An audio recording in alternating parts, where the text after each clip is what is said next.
예, 더불어민주당 주식시장 부활 TF 단장 오경원입니다. 오늘은 저희 TF 차원에서 상법 개정안이 방금 통과되었기 때문에 그에 대해서 함께 말씀을 드리려고 왔습니다. 먼저 참여하신 분들 소개드리겠습니다. 민병덕 의원님 참석하셨습니다. 이소영 의원님 참석하셨습니다. 김현정 의원님 참석하셨습니다. 박상혁 의원님 참석하셨습니다. 김남근 의원님 참석하셨습니다. 이강일 의원님 참석하셨습니다. 상법 개정에 대해서 되느냐 안 되느냐 말이 많았습니다. 아무튼 이에 대해서 오늘 다행스럽게 본회의 통과되었습니다. 이복현 원장이 제2요구권 절대 거부하겠다, 직을 걸고 거부하겠다고 했습니다. 그 약속 지키시기 바랍니다. 작년부터 일관되게 상법 개정을 지지하고 입장을 표명하신 점도 감사합니다. 이 상법 개정에 대해서 실제 자본시장에 도움이 되도록 또 제도 개선에서 함께 계속 TF 차원에서 추진하겠다는 말씀드립니다. 그럼 저희들이 준비된 이 입장문을 발표하겠습니다. 상법 개정안 정부는 즉시 공포해야 합니다. 오늘 국회 본회의에서 이사의 주주에 대한 충실 의무를 포함한 상법 개정안이 통과됐습니다. 국장 탄틀은 지능순이라는 말은 사라져야 합니다. 우리 자본시장에서 지금 무엇보다도 필요한 것은 투자자의 신뢰 회복입니다.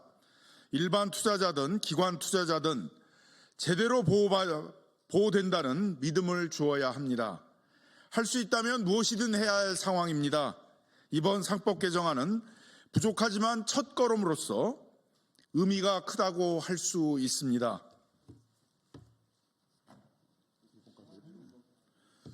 먼저 이번 상법 개정안이 야당만의 의제는 아니었다는 점들을 지적하고자 합니다.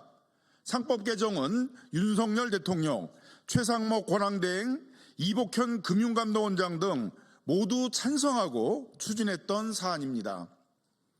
최상목 권한대행은 2024년 2월 윤석열 정부는 임기 내내 우리 자본시장 선진화를 중심 과제로 삼아서 상법 개정 추진과 함께 추가적인 방안도 다각도로 강구하겠습니다. 이렇게 말하기도 했습니다. 정부 여당이 추진하면 이사의 충실 의무 등 상법 개정도 이른바 밸류업으로 추진하겠다고 주장하더니 야당이 추진하면 무조건 반대하는 식의 반대를 위한 반대는 그만두어야 합니다. 정부는 이번 상법 개정안을 즉시 공포해야 합니다.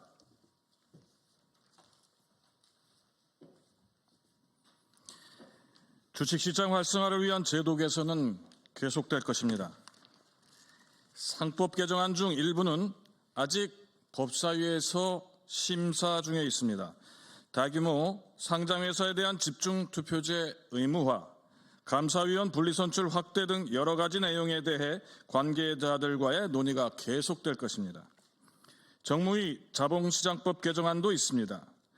정부의 합병 분할 중심 핀셋 규제안으로 논의가 한정될 수는 없고 자사주 등을 이용한 조직 개편 등 현안도 해결할 수 있는 여야 의원들의 개정안도 함께 심사할 것입니다.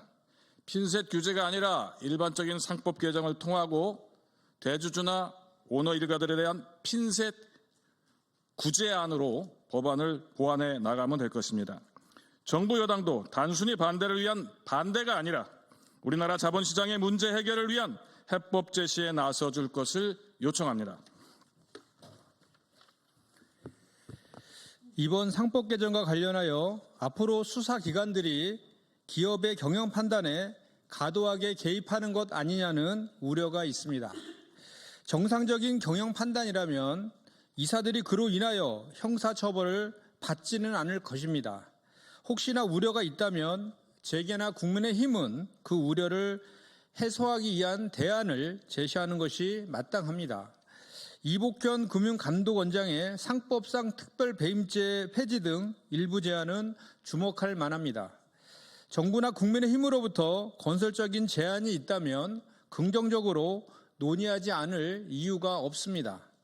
더불어민주당은 주식시장 발전을 위한 제도 개선에 최선을 다하겠습니다.